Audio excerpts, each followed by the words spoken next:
महाराष्ट्र राज्य के employment guarantee और horticulture मंत्री भरत गोगावले ने 26 जनवरी 2026 को अलीबाग में रायगढ़ डिस्ट्रिक्ट हेडक्वार्टर पर झंडा फहराया।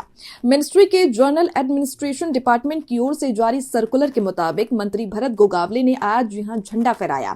पिछले साल से रायगढ़ डिस्ट्रिक्ट के गार्डियन मिनिस्टर का पद खाली है। पिछले साल यहां का राष्ट्रीय ध्वज फहराने का सम्मान मंत्री अदिति सुनील टटकरे को दिया गया था, जबकि इस साल रिपब्लिक डे पर मंत्री भरत गोगावले को यह सम्मान दिया गया।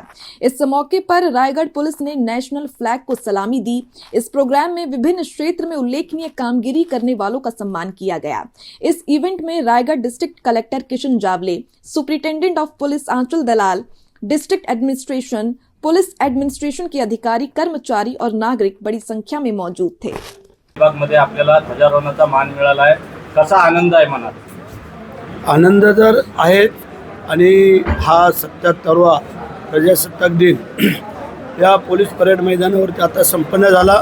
माझ्या समेत आपले जिल्हाधिकारी धावळे साहेब आहेत, आमच्या पोलीस अधीक्षक अचल मॅडम आहेत, आमच्या कार्यकारी अधिकारी आमच्या स्नेहा भोसले मॅडम आहेत, आमचे आमदार आहेत आणि आपण पाहिलं की अत्यंत शिस्तबद्ध पद्धतीने आमच्या धावळे साहेबांनी आणि आमच्या अचल मॅडमने हा कार्यक्रम केला होता। आपण पाहिलं सगळं की ज्यांनी कर्तव्य दक्ष बजावलेलं आहे त्यांचाही सन्मान करण्यात आला की आणि काही सन्मान पूर्वीचे राहिलेले होते तेही आज धावळे साहेबांनी पूर्ण करून दिलेत। आणि आपल्याला सर्वांना कल्पना आहे की आपला हा प्रजासत्ताक दिन संपूर्ण देशभर मोठ्या उत्साहाच्या वातावरणामध्ये संपन्न होत असताना की यावेळेला या रायगड जिल्ह्यामध्ये जो आम्हाला हे पहिल्याच वर्षी जो सन्मान मिळाला त्याबद्दल मुख्यमंत्री, उपमुख्यमंत्री यांनी जी जबाबदारी दिली ती मी आज माझी पार पाडलेली आहे आणि जी जबाबदारी त्या मी पार पाडू।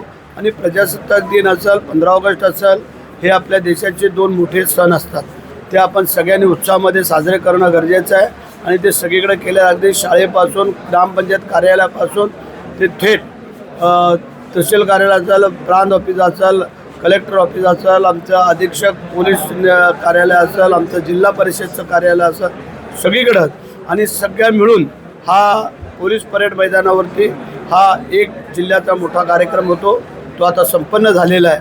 मी तुम्हाला सगळ्यांना कव्हर केल्याबद्दल धन्यवाद। तर रायगड पोलिसांचा जो कामगिरीचा आलेख आहे, प्रगतीचा आलेख आहे, तो चढता आहे, काय सांगाल पोलीस दलाच्या कामगिरीबद्दल? मी धन्यवाद देईल आमच्या पोलीस अधीक्षक अचल मॅडमना, त्यांच्या सर्व सहकार्यांना की आपल्या सगळ्या सहकार्यांना बरोबर घेऊन काम केल्यानंतर हा आलेख वाढत जातो हे त्यांनी दाखवून दिलेलं आहे। आमचे कलेक्टर साहेब असतील ते सगळ्यांना घेऊन जातात, त्यांनी दाखवून दिलेलं आहे। आमच्या नेहा मॅडम असतील त्यांनी दाखवून दिलेलं आहे। तर हे तिन्ही वरिष्ठ अधिकारी आहेत जिल्ह्याचे प्रथम, त्यांनी आपल्या कामगिरीत चोख बजावलेलं आहे आणि कुठल्याही आतापर्यंत तशा तक्रारी येत नाही।